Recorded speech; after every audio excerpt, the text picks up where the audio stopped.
Tadi mendengar paparan dari tim Gajah Sumatera ini bahwa peraturan-peraturan ini telah pernah dibuat di daerah Aceh dan daerah lain. Betul. Sehingga di negara Ampera ini kita hanya merubah negara-negara tetangga. Ini yang kami sangat takut. Kenapa? Daerah-daerah lain itu struktur adatnya dan kultur adatnya tidak sama dengan Minangkabau dan tidak sama dengan Ampera. Kalau peraturan yang dibuat di luar daerah itu ditukar dengan nama negaranya, nama tempatnya, nah ini akan berantakan dari peraturan negara yang ada di Ampera. Ini salah satu. Jadi kalau mau menyusun suatu peraturan betul-betul azasnya dari bersumber dari negara yang bersangkutan. Jangan dikaitkan dengan telah ada peraturan-peraturan daerah lain yang dibawa ke sini supaya tukarnya nama negara ini menyebabkan permasalahan nantinya di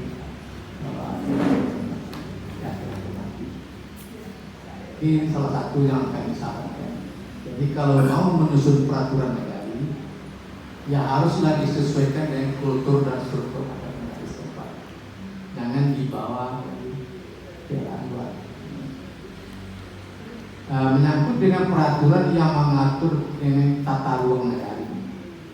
Tadi kalau salah tata ruang negara itu mengenai pembudidayaan mangrove atau tembakau itu dicerita dari. Sebetulnya kalau mengenai ini dulu sudah ada peraturan negara yang mengatur tentang ini. Ada enggak, Pak? Dulu peraturan negara ekowisata, Pak. Ekowisata. Konservasi. Ya, tapi kan termasuk dengan pengembangan mangrove di lokasi objek wisata itu kan. Jadi kalau itu bicarakan tentang lokasi ini tidak sama dengan daerah lain. Sebab mangrove itu harus ditanam di tempat yang basah, batang air, kering basah. Yang ada di Sikopun daerah itu adalah hak wilayah negara. Dan makanya dari dulu kami sebagai kerajaan adat memberikan izin kepada Arifman untuk membuat lokasi mangrove, mempergunakan pohon pinus untuk objek wisata. Karena itu ada masukan-masukan pada negari, banyak masyarakat yang berkunjung sehingga ekonomi masyarakat itu mulai meningkat di pinggir lokasi itu.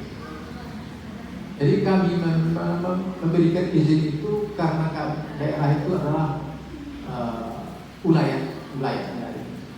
Sebab mangkut kecil wilayah negari dituangkan dalam aktiviti adat. Baso lawi itu pasir nama bungok karang, batang air nama bungok pasir, kok karibu bungok kayu, kabuki bungok batu, kan itu hak wilayah. Jadi kalau kita berbicara ke batang air itu ada bungok pasir, itu bungok pasir batang. Berbicara dengan bungok pasir ada bungok karang, bungok karang itu untuk mama pun berapa.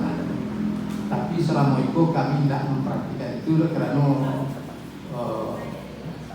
sejak pemerintahan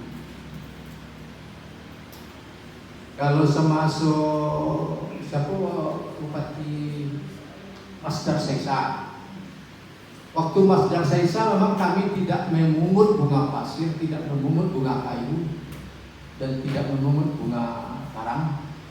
Tetapi pada suatu akhir tahun Bupati Masdar Sesa mensuplai dana dari negara Kecamatan Adat yang isinya adalah pendapatan hasil negara.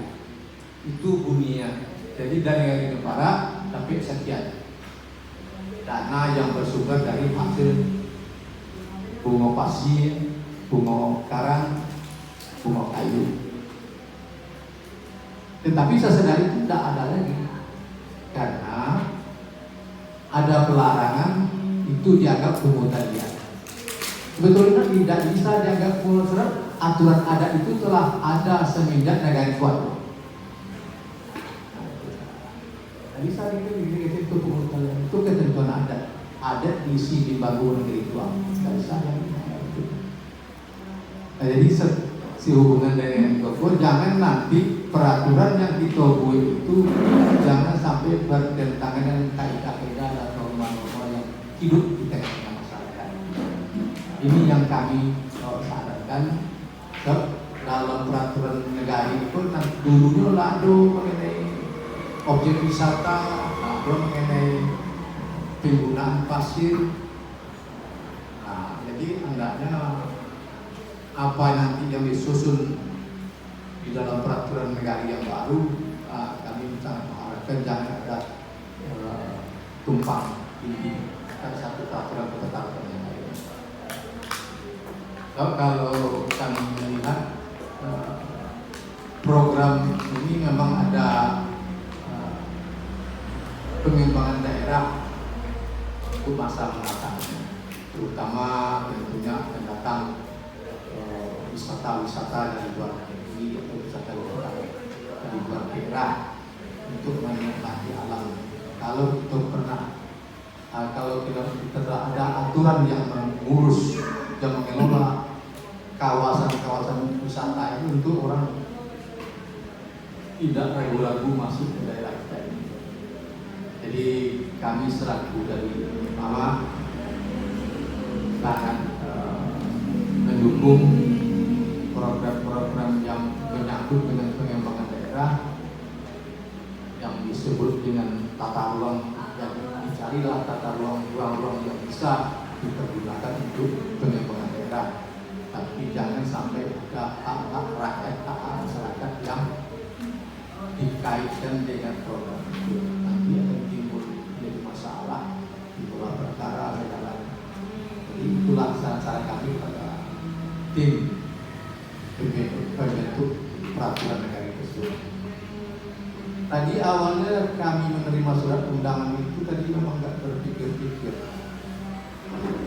Judulnya sosialisasi peraturan negara tata ruang. Kalau sosialisasi biasanya barang kolado disosialisasikan tentang pemakaian dan kebebasan. Rupanya kini sosialisasi akan menyusun. Jadi supaya jangan sampai nanti